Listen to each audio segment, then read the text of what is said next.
BNP রেজিমের বাণিজ্য উজির আমির খুশরু কইছে মধ্যপ্রাচ্যের যুদ্ধ দীর্ঘায়িত হইলে অর্থনীতিতে চাপ আসবে চাপ। এপিসোডের শুরুতে আর হাসলাম না, এইসব আন্তর্জাতিক মানের গেজেটেড ভালচুনদের তারেক রহমান উজির বানাইছে, এই জন্য আরো ডুববি। এই যুদ্ধ যে দীর্ঘায়িত হবে এটা তো নতুন কথা না। দুনিয়া যে পারের হওয়ার সম্ভাবনা দেখা দিচ্ছে, কোনো প্রিপারেশন আছে বিএনপি রেজিমের? ভাবতেছে তাদের নতুন প্রভু আমেরিকা আর ভাতার ইন্ডিয়া তাকে বাঁচে দেবে। এইবার ঘোড়ায় হাসতে পারে, হাসাই দিতে পারেন এডিটার সাহেব না দেন। এই যুদ্ধ শুধু মিসাইলের যুদ্ধ না, এটা সিস্টেমের যুদ্ধ। একদিকে আছে একটা শক্তি যে ডলার দিয়া দুনিয়া চালায়, নিয়ম বানায়, আর না মানলে সুইচ অফ করে দেয়। আর আরেকদিকে একটা রাষ্ট্র আসে যে সিস্টেমের ভেতরে থেকেও তার ফাঁক খুঁজে বের করে নেয়। তেল বন্ধ, অন্য পথে বিক্রি। ব্যাংক বন্ধ, বিকল্প লেনদেন। ডলার বন্ধ, নতুন সম্পদ, নতুন নেটওয়ার্ক। এটাই ইরানের আসল শক্তি, মিসাইল না, মানায় নেওয়ার ক্ষমতা। এখানে ভুল করে আমাদের মতো রাষ্ট্রগুলা। আমরা ভাবি কার সাথে থাকবো, জেতা পার্টির সাথে থাকি। ইরান প্রশ্নটা বদলাই দিছে, কিভাবে টিকে থাকবো। যে রাষ্ট্র এই প্রশ্নের উত্তর জানে তারে হারানো সহজ না। যারা এখনো ভাবে বড় শক্তির ছায়া থাকলে বাঁচবো, তাদের জন্য ইতিহাসের উত্তর খুব কঠিন। বড় শক্তি কখনো কাউরে বাঁচায় না, শুধু ব্যবহার করে। আজকে ইরান ইসরায়েল আমেরিকার যুদ্ধ যদি আমাদেরকে কিছু শেখায়, তাহলে এইটা হইতেছে শক্তি মানে শুধু ক্ষমতা না, শক্তি মানে বিকল্প তৈরি করার সাহস। এটাই পৃথিবী বদলাইতেছে। যারা সিস্টেম বানায় তারা একদিন এইরকম চ্যালেঞ্জের মুখে পড়ে, আর যারা সিস্টেম বুঝে তারা টিকে থাকে। প্রশ্ন হইল, আমরা কোন দলে থাকবো? বাঙ্গুদের পররাষ্ট্র মন্ত্রণালয় ভাবিছিল জিতা পার্টির সাথে থাকি, জিতিচ্ছে যেহেতু আমেরিকা, তার সাথে থাকি। তাই ওয়াশিংটন আর মোদির ভাষায় বিবৃতি দিয়েছিল। ট্রাম্প বলছিল যে ইরানের স্থলপথে হামলা চালাবে, ইরান বলছে স্বাগতম। ইরান প্রাকৃতিকভাবে সুরক্ষিত ভূমি, 3 দিক দিয়া দুর্গম পর্বতমালা দিয়া ঘেরা এক প্রাকৃতিক দুর্গ। আজকের দিনে ইরানের স্থলপথে আক্রমণ প্রায় অসম্ভব একটা কাজ।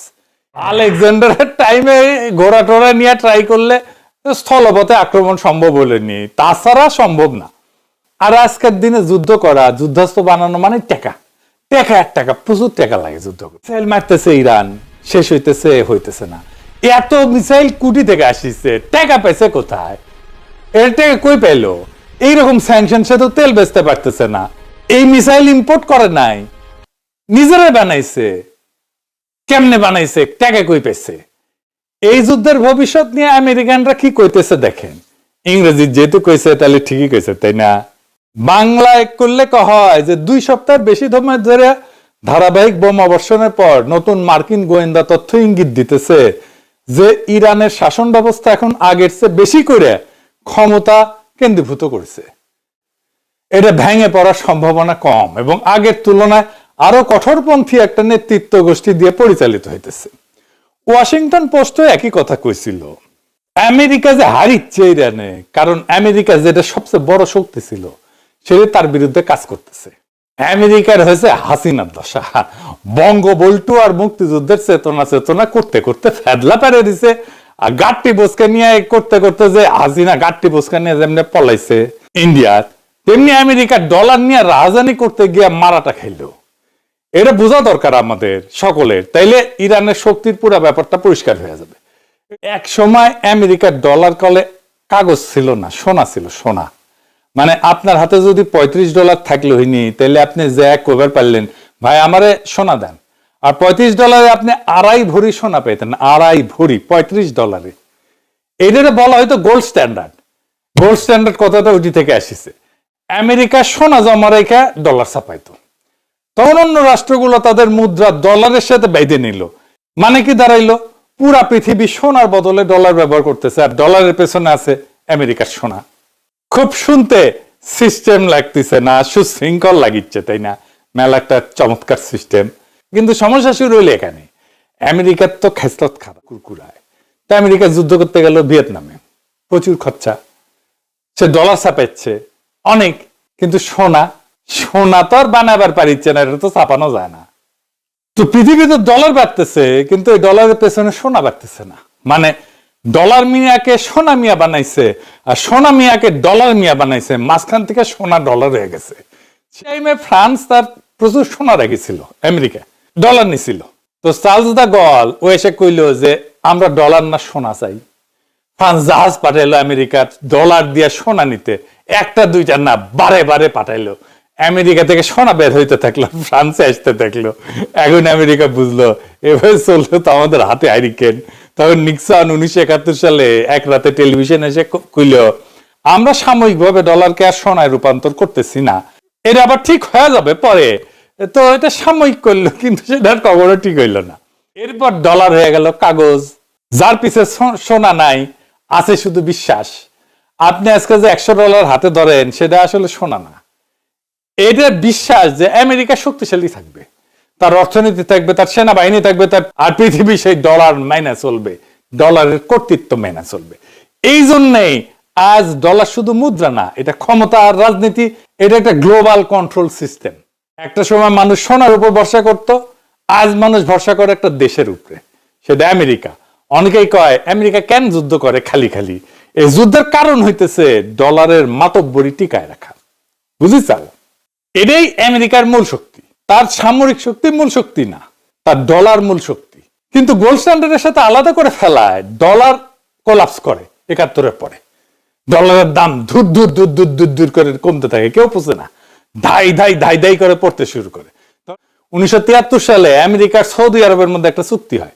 আমেরিকা কইল যে আমরা আপনাদের নিরাপত্তা দেব মহারাজা, অস্ত্র দেব, রাজনৈতিক সাপোর্ট দেব, আর আপনি সৌদি আরব আপনার বিনিময়ে, আর সৌদি আরব আপনি কি করবেন? আপনি তেল বেচবেন ডলারে, আর সেই ডলার যে পাবেন সেই ডলার আমেরিকার বিনিয়োগ করবেন, আমেরিকার বন্ড কিনবেন।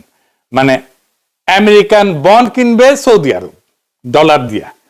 বাংলাদেশে যেমন প্রাইস বন্ড আছে না পাবলিকের জন্য, সেরকম আমেরিকা বিভিন্ন রাষ্ট্রের জন্য বন্ড ছাপে, এগুলো বলে সভারেন বন্ড। আবার নানা রাষ্ট্র কিনেও, চায়না প্রচুর কিনে রাখছে, সৌদি আরব তো কিনেই, বাংলাদেশ সকলে কিনে। হ্যাঁ, এই যে সিস্টেমটা তৈরি হইল পেট্রোল বেচবে ডলারে, এটারই বলা হয় পেট্রো ডলার সিস্টেম। শুনেছেন না? এটাই সেই জিনিস। এটার মানে পৃথিবীর যেই দেশই তেল কিনতে যায় তাকে আগে ডলার জোগাড় করতে হয়, তাই না? ডলার চায় সবাই, সবাই ডলার রাখতে বাধ্য হয়। ডলার আবার একটা অ্যাঙ্কর কারেন্সি হয়ে গেল। অ্যাঙ্কর কারেন্সি মানে সেই কারেন্সি যার বিপরীতে সব দেশের মুদ্রার মান বা টাকার মান ঠিক করা। টাকা কতটা শক্তিশালী এটা বোঝার জন্য আমরা কি করি? আমরা $1 কিনতে কত টাকা লাগে সেটা দেখি, তাই না? ইন্ডিয়াও দেখে কয় রুপি লাগলো, এমনকি ইংল্যান্ডও দেখে কয় পাউন্ড লাগলো $1 কেনার জন্য। এটাই হইতেছে অ্যাঙ্কর কারেন্সি। আগে অ্যাঙ্কর কারেন্সি ছিল সোনা, এখন অ্যাঙ্কর কারেন্সি হইল তেল। আর সোনা হারানোর পরে আমেরিকা তেলকে ব্যবহার করলো ডলারের জন্য একটা কৃত্রিম গ্লোবাল ডিমান্ড তৈরি করার কাজে। এটারই বলা হয় গ্লোবাল পেট্রো ডলার সিস্টেম। ইরানের এই কৌশল বুঝতে হইলে আপনাকে ক্রিপ্টোকারেন্সি বুঝতে হবে। বিটকয়েন নাম শুনেছেন না? এখন আমার ক্ষুদ্র ভ্রাতার ভগিনীরা কবে দাদা কই থেকে কই যাইতেছেন? আরে পাগলা, শুনলে লাভ আছে, মাথায় ব্যাপক ফকফকা হয়ে যাবে, সবকিছু বুঝবার পারবে। ক্রিপ্টোকয়েন কি? সোনা দানা মণি মুক্তা সম্পত্তি জায়গা, এগুলো আমাদের সম্পদ, তাই না? এই ক্রিপ্টোকারেন্সি একটা সম্পদ। আমাদের দেশে বৈধ না, কিন্তু পৃথিবীর অনেক দেশে এটা বৈধ। ফ্রান্সে তো বৈধই, বৈধ। ইরানে বৈধ। এটা আসলে কি? এটা একটা ডিজিটাল কারেন্সি বা টাকা। যে কারেন্সি বা টাকা কোনো সরকার ছাপায় না, এর উপরে সরকারের কোনো নিয়ন্ত্রণ নাই। আপনি এই ক্রিপ্টো দিয়া নর্মাল ব্যাংকিং চ্যানেলের বাইরে আপনার লেনা দেনা করতে পারবেন। অনেক দেশে ক্রিপ্টো বৈধ, সরকার ছাপাইতেছে না, কিন্তু একটা প্যারালাল সিস্টেম দাঁড়ায় গেছে আর্থিক খাতে, যেটা ব্যাংকে পাত্তা দেয় না। আপনি ক্রিপ্টো দিয়া সরাসরি কিনতেও পারবেন ক্রিপ্টো পেমেন্ট করিয়া, আবার ক্রিপ্টোকে ক্যাশে কনভার্ট করতে পারবেন, ব্যাংকে জমা দিয়ে টাকা পাবেন। মানে ফ্রান্সে আপনি পাবেন, আপনি যদি ক্রিপ্টো অ্যাকাউন্ট থাকে, ক্রিপ্টো অ্যাকাউন্ট থেকে ক্রিপ্টো যদি আপনি ব্যাংকে দেন, তাহলে ওই দিনের এক্সচেঞ্জ রেটে আপনি টাকা পাবেন। আপনি সরাসরি বিমানের টিকিট কিনতে পারবেন, আপনি হোটেল বুকিং দিতে পারবেন ক্রিপ্টোতে, দুবাইতে জমি, ফ্ল্যাট, অ্যাপার্টমেন্ট, বাসা কিনতে পারবেন ক্রিপ্টো দিয়া। কিছুদিন আগে টেসলার গাড়ি, এই যে ইলন মাস্কের, ওটাও কেনা যায়, পরে বন্ধ করে দিছে অবশ্য। তো এই ক্রিপ্টোটা আসলো কিভাবে? ক্রিপ্টো কেমনে তৈরি হয়? 2008 সালে সারা দুনিয়া অর্থনৈতিক সংকট হয়। সেই সময় বড় বড় ব্যাংক ধসে পড়ে, ব্যাংকগুলো আস্থা হারায়, মানুষ তাদের সঞ্চয় হারায়, এবং খুব একটা বড় প্রশ্ন উঠে আসে, আমরা কি এরকম একটা অর্থ ব্যবস্থা তৈরি করতে পারি যেখানে ব্যাংকের উপরে নির্ভর করতে হবে না, আমাদের টাকা তেজপাতা হয়ে যাবে না?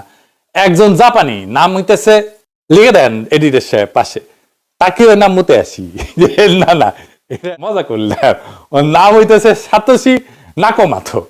তো এই সাতোশি নাকামোটো এই নামে কেউ আসলে ছিল কিনা এটা অনেক বিতর্ক আছে। অনেকে কয় এই নামে কেউ ছিল না, এটা গ্রুপের নাম। এটা একটা গুপ্ত নাম আর কি, গুপ্ত তো বুঝিছাও, সব জায়গাতে গুপ্ত আছে। তো উনি প্রস্তাব দিছে যে এমন একটা ব্যবস্থা করা হোক যেখানে দুইজন মানুষ সরাসরি একে অন্যকে টাকা পাঠাতে পারবে, এক্সচেঞ্জ হবে, মাঝখানে কোনো ব্যাংক থাকবে না। তো 2009 সালে তিনি প্রথম বিটকয়েন চালু করেন। টাকা ধরেন ব্যাংকে ছাপায়, তাহলে বিটকয়েন কে বানায়? বিটকয়েন তৈরি হয় কম্পিউটারে, ম্যাথমেটিক্স, গণিত আর প্রতিযোগিতার মাধ্যমে। এখানে কেউ টাকা ছাপে না, বরং মানুষ নিজের কম্পিউটার ব্যবহার করিয়া নতুন বিটকয়েন অর্জন করে, আর্ন করে। এই প্রক্রিয়াটাকে বলা হয় মাইনিং। খনির মাইনিং। তো এটা কেমনে কাজ করে এটা বুঝে বলি। বিটকয়েন পাঠাইতে চান, আপনি আপনার ডিজিটাল ওয়ালেট থাকে, ওখানে বিটকয়েন জমা থাকে, এই লেনদেনটা শুরু করলেন। এই তথ্যটা পুরো নেটওয়ার্কে ছড়ায় যায়, তারপর নেটওয়ার্কের কম্পিউটারগুলো এই লেনদেন যাচাই করে। যাচাই হয়ে গেলে এটা একটা ব্লকে যুক্ত হয়ে যায় এবং এটা একটা চেইন তৈরি করে, ব্লক চেইনে স্থায়ীভাবে সংরক্ষিত হয়। এই পুরো প্রক্রিয়ায় কোনো ব্যাংক নাই, কোনো মধ্যস্থতাকারী নাই, শুধু প্রযুক্তি আর নেটওয়ার্ক। এটা আর একটু বুঝে দেখি, মানে এই যে ব্লক চেইন, এই জিনিসগুলো একটু বুঝতে বোধহয় সমস্যা হয়েছে। তাই উইকিপিডিয়ায় যেমন অনেকে মিলে কাজ করে না একটা পাতা তৈরি করতে, তারপরে ভেরিফাই করে, এটা অনেকটা এইরকম। আপনি যদি কাউরে একটা ক্রিপ্টো দেন বা লেনদেন করেন, এটা কে ভেরিফাই করবে? এই মাইনাররা ভেরিফাই করে, যারা ক্রিপ্টো মাইনিং করে, যারা ক্রিপ্টো আর্ন করে। ভেরিফাই করলে পুরস্কার হিসেবে বিটকয়েন পায়, ক্রিপ্টো পায়। কেমনে বুঝায় বলি। এই প্রসঙ্গে একটা মজার বিষয় বলি। তারেক রহমান একটা ফোনে ছবি বাইরেছিল না, এই যে এটা দেখেছিলেন? এই স্মার্টফোনের নাম হইতেছে সিরিন ল্যাবস ফিনি। পৃথিবীর প্রথম ক্রিপ্টো নেটিভ স্মার্টফোন বলা হয়, মানে ক্রিপ্টো কেনা বেচা যারা করে তাদের জন্য এটা বানানো।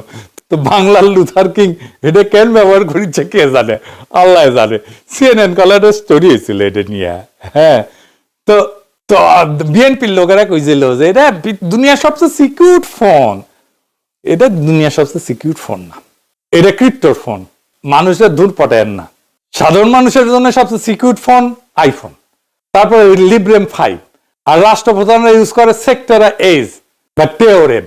হাসিনার আমলে আমাকে হয়তো তারেক রহমান আমাকে নাকি মোটা অঙ্কের টাকা দেয়, অ্যাক্টিভিজম করি, ভিডিও বানাই, ফেসবুকে লিখি হাসিনার বিরুদ্ধে, তারেক রহমান আমাকে নাকি টাকা দেয়। কইছেন শুনেছেন না, দেখেছেন না আমার ফেসবুকে কমেন্ট বক্সে? আর আমি এই টাকা খেয়াল রেখে লিখি। তো ধরেন তারেক রহমান হামাক পেমেন্ট করবি, ক্রিপ্টো পেমেন্ট করবি, তো ইনকে নানাজনরে পেমেন্ট করে না। ধরেন ও আকারে পদ বালকরে তো ডিজিএফআই পেমেন্ট করে, ক্রিপ্টো তো এরকম হাজার হাজার ট্রানজেকশন পেমেন্ট হয়, এটার ভ্যালিডেশন লাগে। এই ভ্যালিডেশনটা পেন্ডিং পড়ে থাকে, মানে কেউ করেনি।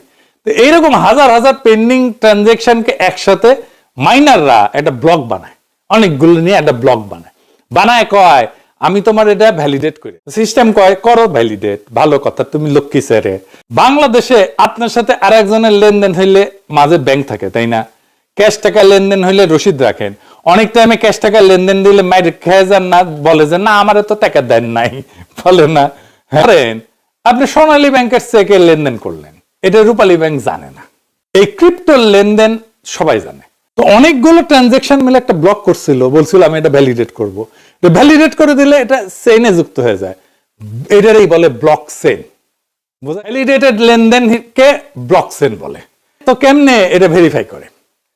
প্রত্যেকটা ব্লকের একটা ভ্যালিডেট করার কন্ডিশন থাকে, মাইনারকে সেই কন্ডিশন খুঁজে বের করতে হয় ননস দিয়া। ননস হইতেছে মাইন্সের ইনপুট। ধরেন ননসে লিখলো হ্যালো, সিস্টেম এরকমই আসে আসলে, অনেকগুলো অক্ষর হিজিবিজি। তো মাইনিং এ ব্লক তৈরি করলো, তার সাথে ননস দিল, ইনপুট দিল, তাইলে এরকম একটা হ্যাশ বেরোয়, এই যে এরকম হিজিবিজি হ্যাশ বেরোয়। তারপরে চেক করে এই হ্যাশ কি এই ব্লকের জন্য কন্ডিশন কি মেনে চলে। যদি ধরেন কন্ডিশন হইলো, বললো কন্ডিশন, অনেকগুলো কন্ডিশন থাকে, তার মধ্যে বললো যে এইটা যে হ্যাশ বেরোবে তার সামনে 000 থাকতে হবে।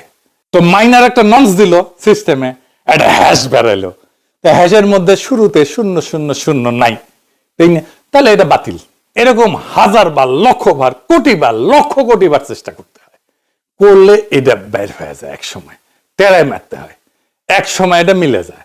1 সেকেন্ডে লক্ষ কোটি বার টেরাই মারতে হয়, মিলে গেলে কেল্লা ফতে পাইবেন উপহার হিসেবে। আপনার ধনী, আপনি একটা ক্রিপ্টো পেলে, একটা মাত্র ক্রিপ্টো, একটা, ইউরোপে 1 বছর রাজার হালে থাকতে পারবেন। বুঝে যাও, আপনি যদি সারা জিন্দেগিতে 100 ক্রিপ্টো আয় করতে পারেন, তাহলে সারা জীবন পায়ের উপর পা তুলে বসে থাকবেন। কি ক্রিপ্টো মাইনিং এর ইচ্ছা হয়েছে? এইবার আসল প্রশ্ন, ইরান কি করিচ্ছে? ইরান করতেছে কি, ও তেল দিয়া ইলেকট্রিসিটি বানায়, আর ওই ইলেকট্রিসিটি, ওই এনার্জি দিয়ে ক্রিপ্টো মাইনিং করে সরকারিভাবে, সরকারি প্রণোদনায়। এবং সেই কারণে ইরান একটা ক্রিপ্টো বানাতে খরচা দুনিয়াতে সবচেয়ে কম, $1320 একটা ক্রিপ্টো বানায়, আর বেচে $68,000 দিয়ে। এখন বাজারে $68,000 দাম একটা ক্রিপ্টো। সবচেয়ে সস্তা পড়ে একটা বিটকয়েন বানাইতে ইরানের লাগে $1300 মতো। আমেরিকা এটা কত লাগে জানেন? $1,02,000 লাগে একটা বিটকয়েন বানাইতে। ইটালিতে লাগে $3,06,000। মানে চিন্তা করেন কত সস্তায় পান। এই জন্য ট্রাম্প কইছে সে ইরানের ইলেকট্রিসিটি গ্রিড উড়াই দিবে, বুঝিছাও? মানে ওই এনার্জি দিবে না যেন সে বিটকয়েন না বানাইতে পারে। ইরানের বিটকয়েন ক্রিপ্টো, এটা সেন্ট্রাল ব্যাংক কন্ট্রোল। ইরানের ক্রিপ্টো ইকোনমির সাইজ $10 বিলিয়ন, দেখিছাও? এর মধ্যে ইরান আবার কইছে চাইনিজ মুদ্রায় তেল পেমেন্ট করলে হরমুজ দিয়ে জাহাজ যাইতে দিবে। এমনিতেই যুদ্ধের খরচা, তার উপরে ডলার তেজপাতা হয়ে যাইতেছে। ট্রাম্প পড়েছে কঠিন গাড্ডায়। এই গাড্ডা থেকে ওঠার উপায় আছে কিনা আমেরিকার আল্লাহ জানেন। আমার মনে হয় না খুব সহজে গাড্ডা থেকে উঠতে পারবে। আমেরিকা চলে ডালে ডালে, ইরান পাতায় পাতায় চলিছে, দেখিছেন? এই যুদ্ধ শুধু মিসাইলের যুদ্ধ না, এটা সিস্টেমের যুদ্ধ। একদিকে আছে একটা শক্তি যে ডলার দিয়ে দুনিয়া চালায়, নিয়ম বানায়, আর না মানলে সুইচ অফ করে দেয়। আর আরেকদিকে একটা রাষ্ট্র আসে যে সিস্টেমের ভেতরে থেকেও তার ফাঁক খুঁজে বের করে নেয়। তেল বন্ধ, অন্য পথে বিক্রি। ব্যাংক বন্ধ, বিকল্প লেনদেন।